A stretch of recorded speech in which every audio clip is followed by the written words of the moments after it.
कोमल इश्की को लेकर राजवीर के रूम की तरफ गई और कमरे के बाहर ही रुकते हुए बोली, बेटा तुम अंदर चली जाओ। ये सुन इश्की ने बेचारी सी शक्ल बनाते हुए पूछा, आंटी एक तो आप मुझे डेविल के हवाले कर रही है, ऊपर से मेरे साथ अंदर भी नहीं चल रही। कोमल इश्की के गाल पर हाथ रखकर बोली, ऐसी बात नहीं बेटा, मैं तुम्हें अकेला नहीं छोड़ रही, बल्कि बात यह है कि राजवीर के रूम में घर वालों का जाना मना है। ये सुनते ही इश्की ने घबराते हुए कहा, तब तो मैं भी अंदर नहीं जाऊंगी, क्या पता वो मुझे देखकर भी गुस्सा हो जाए। तभी कोमल जी उसे समझाते हुए बोली, ऐसा कुछ नहीं होगा बेटा, राजवीर तुम्हें कुछ नहीं कहेगा, तुम अंदर जाओ। इश्की ने आगे कुछ नहीं कहा और थोड़ी देर तक कुछ सोचते रहने के बाद रूम का दरवाजा खोलकर अंदर देखने लगी। फिर उसने कोमल से कहा, ये कितना बड़ा रूम है, ऐसा लग रहा है अंदर एक अलग ही दुनिया बसी है। इश्की की बात सुनकर कोमल जी मुस्कुरा दी और फिर उसे अंदर जाने को कहने लगी। इस बार इश्की भी हिम्मत करके रूम के अंदर चली ही गई। इश्की ने अंदर जाकर इधर उधर देखा, लेकिन उसे राजवीर कहीं नहीं दिखा। फिर उसने चैन की सांस ली और वो मिशा को कॉल करने लगी। मिशा ने तुरंत ही कॉल उठा ली और घबराते हुए पूछा, क्या हुआ? तो इश्की ने सामने से जवाब दिया, कुछ नहीं, अभी तक तो मुझे वो डेविल कहीं दिखा ही नहीं। मिशा जल्दी से उसे समझाते हुए बोली, चिल कर यार, तुमने थोड़ी ना कुछ किया है, जो किया है भाई ने किया है, और वैसे भी तेरी कहीं कोई गलती नहीं है, इसलिए तुझे उनसे डरने की भी कोई जरूरत नहीं है। इस पर इश्की ने जल्दी से टोंट मारते हुए कहा, अच्छा जी, तुम तो मुझे ऐसे ज्ञान दे रही हो जैसे खुद इस डेविल से नहीं डरती। तो मिशा हकलाते हुए बोली, अरे मैं डरती हूँ क्योंकि मैं हर दूसरे दिन कोई ना कोई कांड करती रहती हूँ, पर तूने तो कुछ भी नहीं किया ना, सो चिल। इश्की ने अपनी दबी हुई आवाज में कहा, चिल की बच्ची, तेरी वजह से फंसी हूँ मैं यहाँ, ना मैं तेरे कहने पर तेरे घर आती और ना ही ये सब होता। एक बार बस ये रात गुजार जाने दे, कल सुबह होते ही मैं अपने हाथों से मारूंगी तुझे। इश्की की बात सुनकर मिशा बोली, अच्छा अच्छा ठीक है, लेकिन अगर तुझे इतना ही डर लग रहा है भाई से तो उनके आने से पहले ही चेंज करके सो जा। इश्की रुआंसी सी आवाज में बोली, जहाँ जान का खतरा होता है वहाँ नींद नहीं आती। तो मिशा ने चिढ़ते हुए कहा, अरे पागल लड़की, नाटक तो कर सकती है ना, वहीं कर ले, चादर ओढ़ के सो जाओ और अब मुझे भी सोने दे, आज के लिए इतना ड्रामा काफी है। ये बोलकर मिशा ने फोन काट दिया। तो इश्की चिढ़ते हुए बोली, मिशा की बच्ची, हिम्मत कैसे हुई मेरा फोन काटने की, सुबह होने दे, उसके बाद बताती हूँ मैं तुझे। ये बोलकर फोन बेड पर पटकते हुए इश्की रूम में बाथरूम ढूंढकर चेंज करने चली गई। वहीं स्टडी रूम में राजवीर अपने स्टडी रूम में कुछ काम कर रहा था, तभी उसे समर का कॉल आया। राजवीर ने कॉल पिक करी ही थी कि सामने से समर बोला, सर संजना अपने बॉयफ्रेंड रवि के पास गई है, मुझे लगता है वो आपको ब्लैकमेल करने की कोशिश कर सकती है, उस रात को ले लिए। ये सुनकर राजवीर के चेहरे पर अचानक से डेविल स्माइल आ गई और वो बोला, करने दो, वो अभी भी राजवीर सिंघानिया को कम समझने की गलती कर रही है। तो समर ने पूछा, तो सर आगे क्या करना है? राजवीर ने सीरियस टोन में जवाब देते हुए कहा, सबसे पहले केशव दीवान सभी प्रूफ को क्राइम डिपार्टमेंट को दे दो और मेक श्योर की सजा लंबी हो। इस पर समर ने फिर पूछा, और संजना का क्या करना है? पहले वो जो करना चाहती है उसे करने दो, उसके बाद फोटो लीक कर देना, उसे भी तो पता चलना चाहिए कि वो उस रात असल में थी किसके साथ। इतना बोलकर राजवीर ने हंसते हुए फोन काट दिया। कुछ ही देर में राजवीर सभी काम करके अपने रूम में आ गया और वहां आते ही उसकी नजर बेड पर गई, जहां इस वक्त इश्की खुद को सिर से लेकर पैर तक कंबल से कवर करके सो रही थी। ये देख राजवीर स्माइल करने लगा और फिर वार्डरोब से कपड़े लेकर चेंज करने चला गया। वही कंबल के अंदर इश्की जगी हुई थी और जैसे ही राजवीर रूम में आया उसने जल्दी से अपनी आंखें कस के बंद कर ली थी। इश्की खुद से ही बुदबुदाते हुए बोली, ओ गॉड, पता नहीं आज डर की वजह से नींद भी कहाँ चली गई है, बस डेविल के आने से पहले मैं कैसे भी सो जाऊं। इश्की ये सब सोच ही रही थी कि तभी राजवीर चेंज करके आया और सीधा उसके बगल में आकर लेट गया, फिर उसी कंबल को अपने ऊपर डालने लगा। इस सब के बीच इश्की की दिल की धड़कन ट्रेन से भी तेज स्पीड में चलने लगी थी, जिसका पता राजवीर को भी लग गया था। राजवीर जान चुका था कि इश्की सिर्फ सोने का नाटक कर रही है, इसलिए उसने इश्की को अपनी तरफ पलटा और उसके मुंह से कंबल हटा दिया। उसने देखा कि इश्की ने अपनी आंखें कसकर बंद करी हुई है और वो सोने का नाटक कर रही है। तभी इश्की मन ही मन बोली, ओ गॉड, ये क्या हो रहा है, मुझे इनके रूम में आना ही नहीं चाहिए था। मिशा तू कहाँ है यार, प्लीज मुझे बचा ले। वहीं दूसरी तरफ राजवीर कुछ देर तक इश्की के चेहरे को देखता रहा और फिर उसके कान के पास जाकर फुसफुसाते हुए बोला, no you are pretending to sleep. ये सुनकर इश्की खुद पर ही भड़कते हुए बोली, यार इश्की, तुझे तो सोने की एक्टिंग भी करनी नहीं आती। अरे जब कॉलेज में सब कह रहे थे कि ड्रामा क्लब ज्वाइन कर ले तब क्यों नहीं किया? कुछ सीख जाती तो आज इस डेवल से बचने लिए कम से कम सोने की एक्टिंग तो कर लेती। वहीं राजवीर ने जब ध्यान से उसकी तरफ देखा कि इश्की अभी भी आंखें नहीं खोल रही है तो वो आगे कुछ नहीं बोला और इश्की को अपने पास खींचकर उसके सिर को सहलाने लगा। क्या राजवीर के प्यार से इश्की का डर हो जाएगा हमेशा के लिए खत्म? और क्या इश्की निभा पाएगी ये शादी? राजवीर से बचने के लिए इश्की सोने का नाटक कर रही थी और राजवीर ये समझ चुका था। उसने इश्की से बात करने की कोशिश की लेकिन इश्की ने आंखें नहीं खोली। तो ये देखकर राजवीर ने भी अपनी आंखें बंद कर ली और इश्की का सिर सहलाने लगा। राजवीर की इस हरकत पर इश्की तुरंत अपनी आंखें खोलकर राजवीर को गौर से देखने लगी। राजवीर ने इस वक्त अपनी आंखें बंद कर रखी थी और इश्की ने पहली बार उसे इतने करीब से देखा था। राजवीर को इतने करीब से देखते हुए इश्की का दिल और भी तेजी से धड़कने लगा और वो मन ही मन बोली, ये डेविल तो है लेकिन हैंडसम डेविल है। ये कहते ही उसे अपने कानों में राजवीर की आवाज सुनाई दी, मुझे देखना बंद करो क्योंकि मुझे देखने के लिए अब सारी उम्र पड़ी है, अभी के लिए सो जाओ।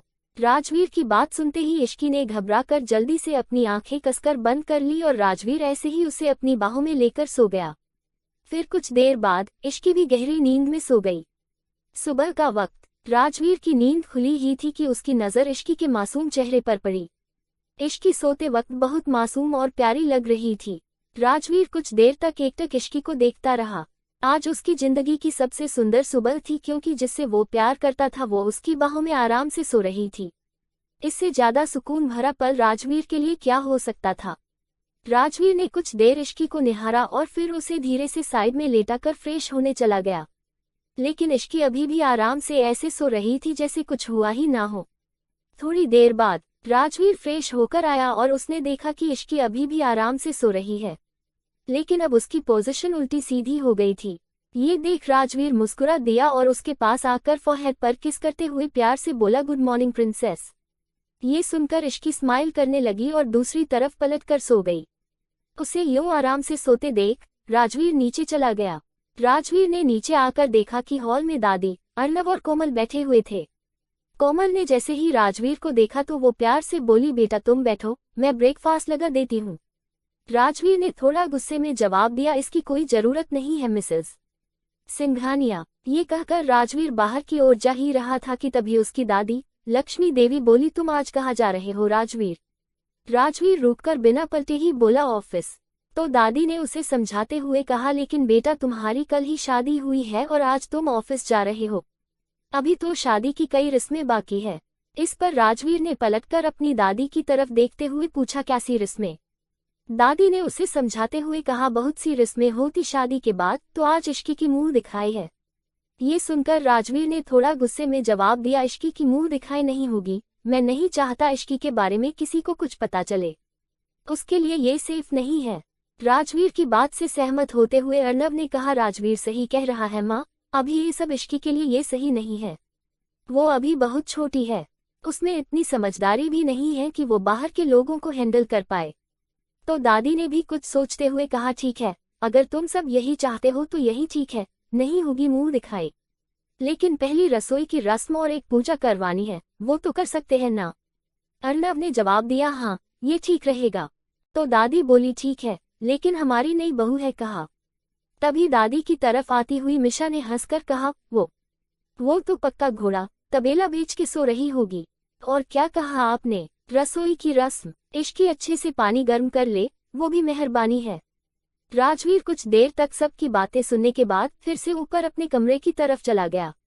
उसने अंदर आकर देखा तो वही हुआ जो मिशा ने कहा था। इश्की अभी भी आराम से सोई हुई थी। राजवीर ने उसे आवाज लगाते हुए कहा, इश्की उठ जाओ, सुबह हो गई है। तो इश्की नींद में ही बोली, बस थोड़ी देर और प्लीज।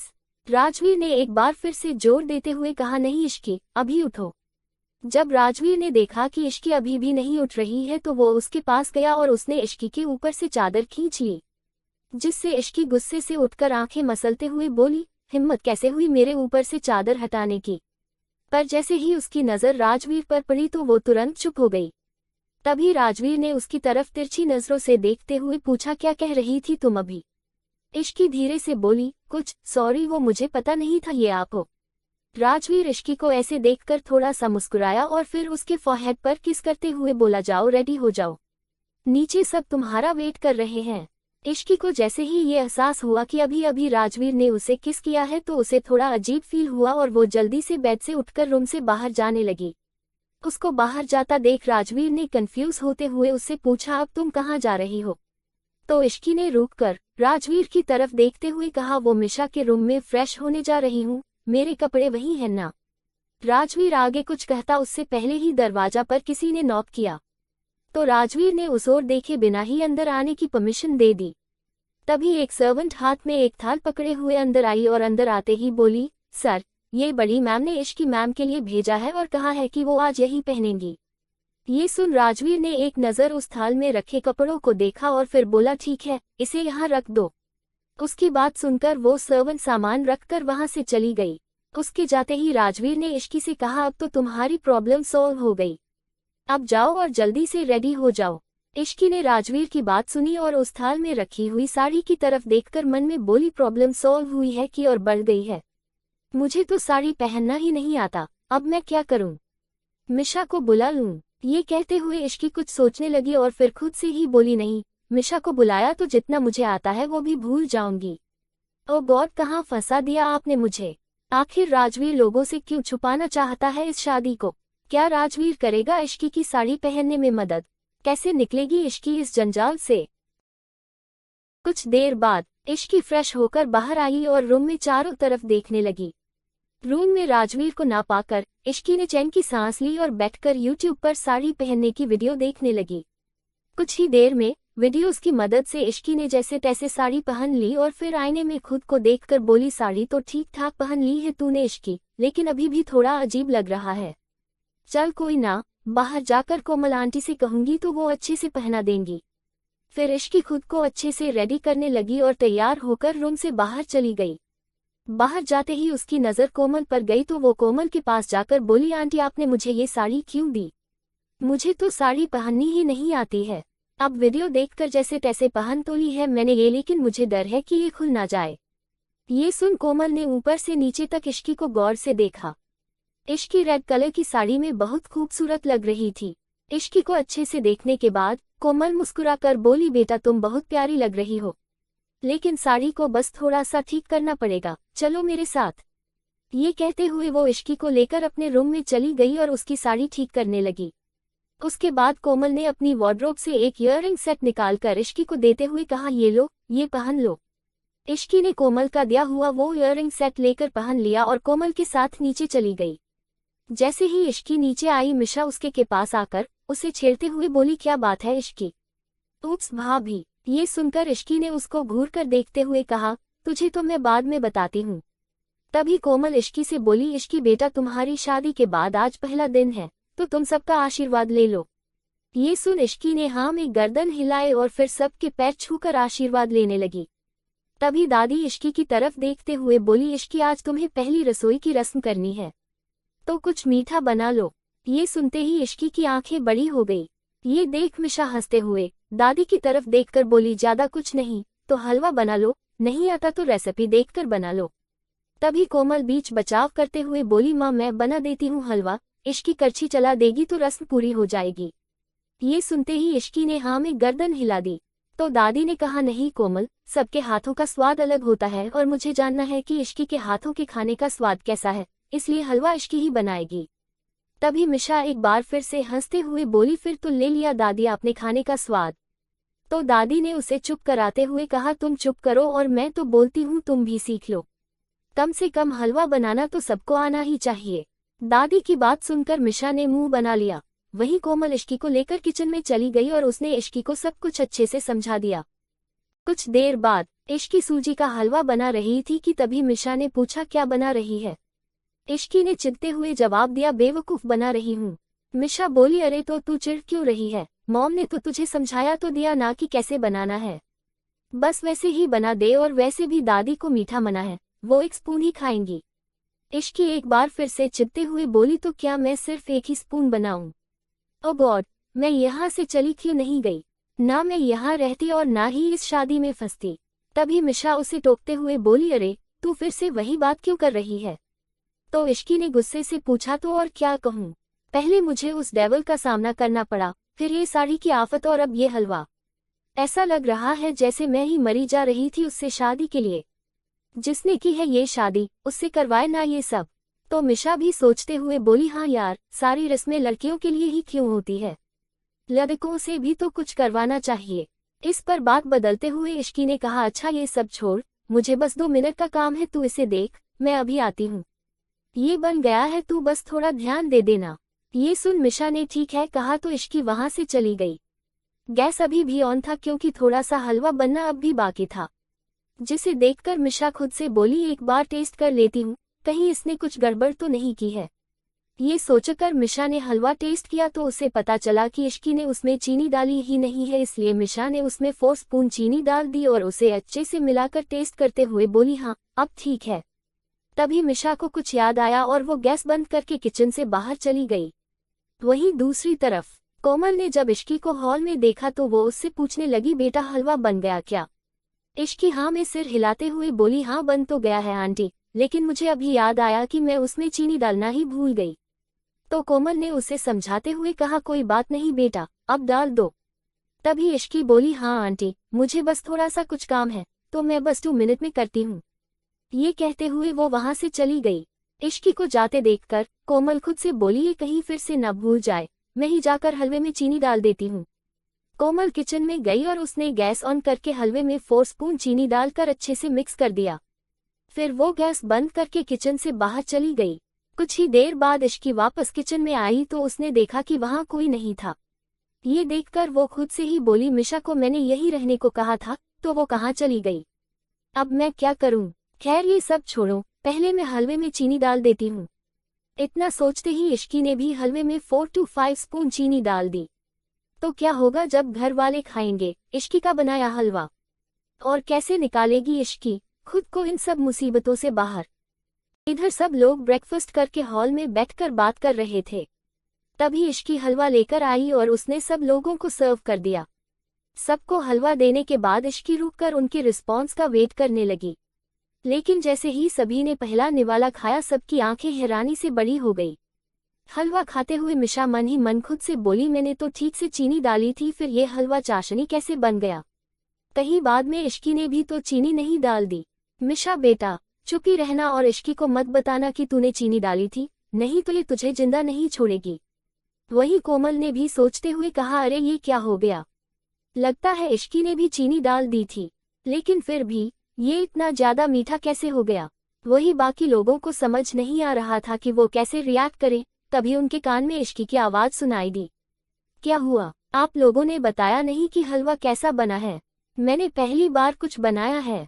तभी अर्नब ने कहा, हलवा बहुत अच्छा बना है बेटा। इश्की ने खुश होते हुए पूछा, सच में? इस पर दादी हामी भरते हुए बोली, हाँ सच में हलवा अच्छा बना है। ये सुनते ही इश्की ने जल्दी से हलवे की एक कटोरी की तरफ बढ़ते हुए कहा, ठीक है तो अब मैं भी टेस्ट करती हूँ।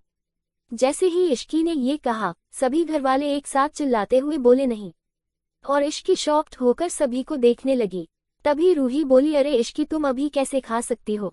ये सुन इश्की ने नासमझी में रूही को देखकर पूछा, मैं अभी क्यों नहीं खा सकती दी? तो रूही बात को घुमाते हुए बोली, अरे तुम्हारी पहली रसोई थी ना, घर के बाकी सब लोगों ने खा लिया लेकिन भाई तो बच गए ना, तुम पहले जाकर भाई को खिलाओ। ये सुनते ही इश्की बोली, मैं क्यों जाऊं उन्हें देने? रूही ने तुरंत जवाब देते हुए कहा, क्योंकि तुम वाइफ हो उनकी। फिर रूही ने दादी की तरफ देखकर उनसे पूछा, क्यों दादी मैं ठीक कह रही हूं ना? दादी ने हामी भरते हुए कहा, हाँ इश्की, रूही बिल्कुल ठीक कह रही है, तुम जाओ और राजवीर को भी ये खाने के लिए दे दो। तभी मिशा कंफ्यूज सी होकर बोली, पर दादी इश्की भाई को ये हलवा कैसे दे सकती है? दादी मिशा का सवाल सुनकर उसे डांटते हुए बोली, तू चुप कर, अब ये हलवा कैसा बना है ये उसे राजवीर ही बताएगा। तभी इश्की बोली, नहीं दादी मैं नहीं जाऊंगी उन्हें देने, आप किसी मेड को भेज दीजिए। तो दादी ने कहा, ये हलवा तुमने बनाया है ना, तो मेड को क्यों भेजूं? तू खुद जाकर देकर आ। तभी इश्की कोमल की तरफ आस भरी नजरों से देखने लगी, लेकिन कोमल कुछ नहीं बोली। आखिरकार इश्की को राजवीर के लिए हलवा लेकर जाना ही पड़ा। इश्की के वहां से जाते ही कोमल दादी से बोली, माँ ये क्या किया आपने? आपको तो पता है ना हलवा कितना मीठा था और आपने उसे राजवीर को खिलाने के लिए भेज दिया है। अगर इस बात पर राजवीर को गुस्सा आ गया तो, उसने इश्की को कुछ कह दिया तो कितना बुरा लगेगा उसे। दादी कोमल को समझाते हुए बोली, अरे तू डर मत, राजवीर कुछ नहीं कहेगा इश्की को। मुझे पता है वो इश्की को पसंद करता है, उसने ऐसे ही इश्की से शादी नहीं की है। वहीं मिशा रूही के पास जाकर गुस्सा करते हुए बोली, दीदी ऐसा क्यों किया आपने? मेरी बेचारी दोस्त को डेविल के पास भेज दिया। तो रूही कंफ्यूज सी होते हुए बोली, मुझे और कुछ समझ नहीं आया मिशी, मैं तो बस इश्की को वो हलवा खाने से रोकना चाहती थी, इसलिए मैंने उसे भाई के पास भेज दिया। ये कहते ही रूही कोमल की तरफ देखने लगी और बोली, माँ आपने उसे अच्छे से हलवा बनाना नहीं सिखाया था क्या, जो उसने हलवे को चाशनी बना दिया? तो कोमल बोली, इसमें उसकी गलती नहीं है, बल्कि उसने तो मुझसे कहा था कि वो चीनी डालना भूल गई है, इसलिए मैंने उसमें चीनी डाल दी। लेकिन इश्की को बताना भूल गई, लगता है उसने भी बाद में और चीनी डाल दी। ये सुनते ही मिशा ने अपने मन में कहा, हद है, मतलब हम तीनों ने ही हलवे में चीनी डाल दी, ऐसे में तो चाशनी बननी ही थी ना। तभी दादी बोली, चलो कोई बात नहीं, मीठी की रस्म थी, थोड़ा ज्यादा मीठी हो गई। ये सुनकर सभी लोग हंसने लगे और फिर दादी आगे बोली, चल कोमल, मेरे कमरे में नई बहू ने पहली बार कुछ बनाया है, उसे शगुन देना तो बनता है, चल चल कर देख लेते हैं उसे क्या देना है। कोमल ने मुस्कुराते हुए कहा, ठीक है माँ। फिर दोनों वहां से चले गए। दूसरी तरफ राजवीर का रूम। राजवीर सोफे पर बैठकर अपना काम कर रहा था, तभी इश्की रूम में आई और धीमे कदमों से चलकर राजवीर के पीछे खड़ी हो गई। राजवीर को पता चल गया था कि उसके पीछे इश्की खड़ी है, इसलिए वो बिना पीछे पलटे ही बोला, तो हो गई तुम्हारी रसोई की रस्म? इश्की राजवीर की आवाज सुनकर थोड़ी डर गई और फिर जल्दी से बोली, हाँ हो गई, और ये हलवा आपके लिए, दादी ने आपको देने के लिए कहा था। राजवीर ने तुरंत कहा, तो मेरे पीछे क्यों खड़ी हो, सामने आकर दो। इश्की ने आगे आकर राजवीर को हलवा दिया और वहां से जाने लगी कि तभी राजवीर बोला, अब जा कहाँ रही हो? इश्की घबराते हुए बोली, मिशा के पास। राजवीर बिना किसी एक्सप्रेशन के बोला, थोड़ी देर यहीं रुको। इश्की को ये सुनकर कुछ समझ नहीं आया कि वो क्या करें, तो वो एक बार फिर से जाने लगी। तभी राजवीर ने उसका हाथ पकड़कर अपने बगल में बिठा लिया और हलवा खाने लगा।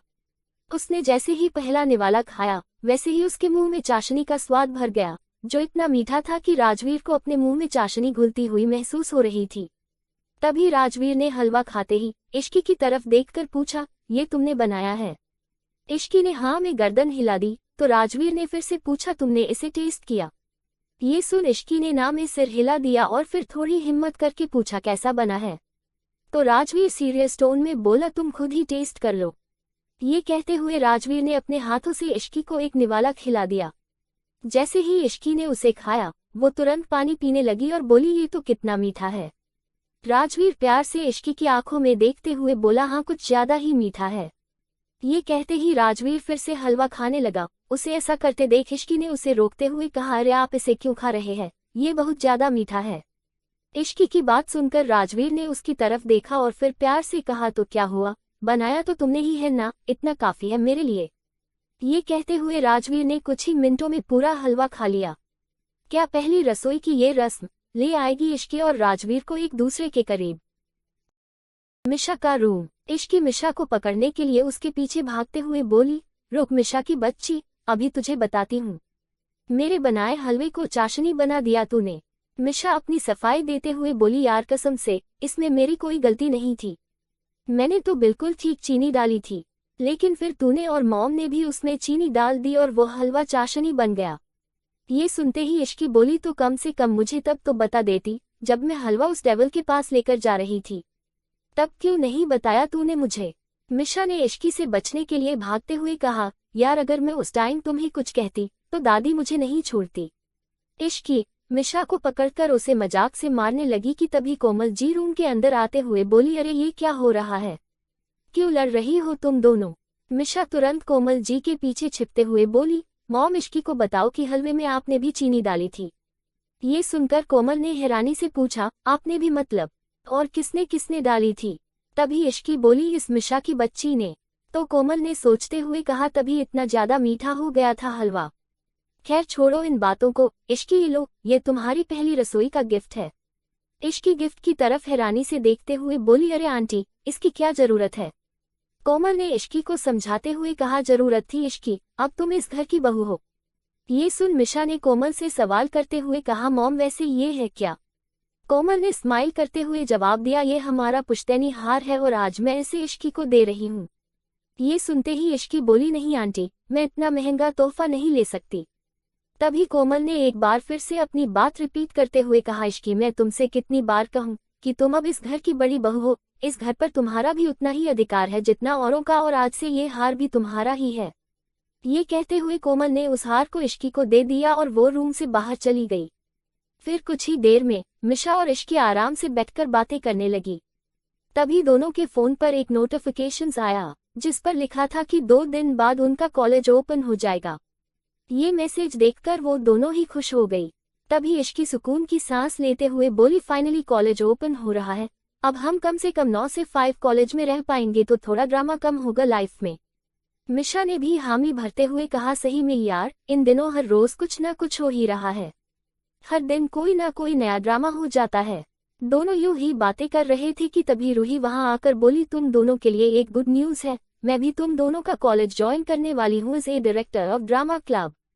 रूही की बात सुन मिशा ने अजीब सी शक्ल बनाते हुए पूछा, मतलब तुम हमारा पीछा कॉलेज में भी नहीं छोड़ने वाली।